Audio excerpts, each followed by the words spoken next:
जय श्री कृष्ण। राधे राधे। कैसे हैं आप? उम्मीद है कि ईश्वर की कृपा से आप कुशल मंगल हैं। तो चलते हैं आज के आनंद की ओर।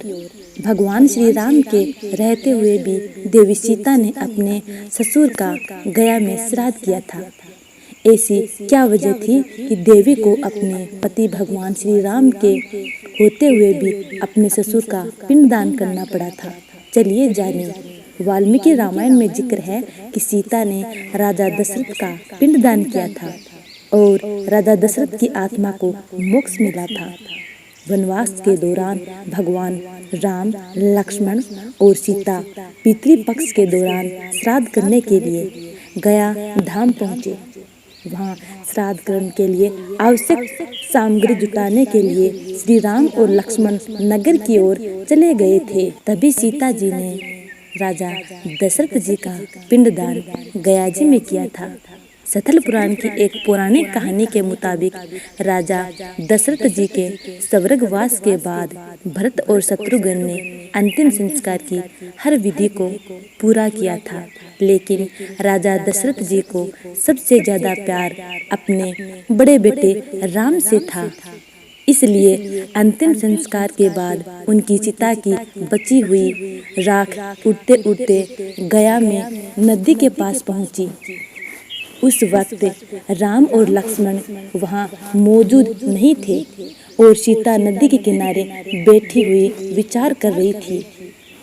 तभी सीता को राजा दशरथ जी की छवि दिखाई दी, पर सीता को यह समझने में जरा सी भी देर नहीं लगी कि राजा दशरथ जी की आत्मा उनसे कुछ कहना चाहती है। राजा ने सीता जी से अपने पास कम समय होने की बात कहते हुए अपने पिंडदान करने की विनती की। उधर दोपहर हो गई थी। पिंडदान का कुतप समय निकलता जा रहा था और सीता जी भी वेग होती जा रही थी। सीता ने राजा दशरथ के लिए एक पिंड बनाया और अपने हाथों में लिया। इस दौरान उन्होंने वहां मौजूद फाल्गुनी नदी, गाय, तुलसी, अक्षयवट और एक ब्राह्मण को इस पिंडदान का साक्षी बनाया।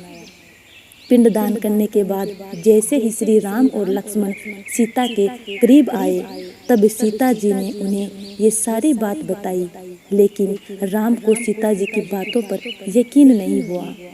जिसके बाद सीता जी ने पिंडदान में साक्षी बने 5 जीवों को बुलाया, लेकिन राम को गुस्से में देखकर फाल्गुनी नदी, गाय, तुलसी और ब्राह्मण ने झूठ बोलते हुए ऐसे किसी बात पर इनकार कर दिया, जबकि अक्षयवट ने सच बोलते हुए सीता जी का साथ दिया। तब गुस्से में आकर सीता जी ने झूठ बोलने वाले 4 जीवों को श्राप दे दिया, जबकि अक्षयवट को वरदान देते हुए कहा कि तुम हमेशा पूजनीय रहोगे और जो लोग भी पिंडदान करने के लिए गया आएंगे उनकी पूजा अक्षयवट की पूजा करने के बाद ही सफल होगी। उम्मीद है कि आपको ये वीडियो अच्छी लगी है। यदि अच्छी लगी है तो लाइक, कमेंट और ज़्यादा से ज़्यादा लोगों में शेयर करना। आने वाली वीडियो का इंतज़ार करना। तब तक के लिए जय श्री कृष्ण। राधे राधे।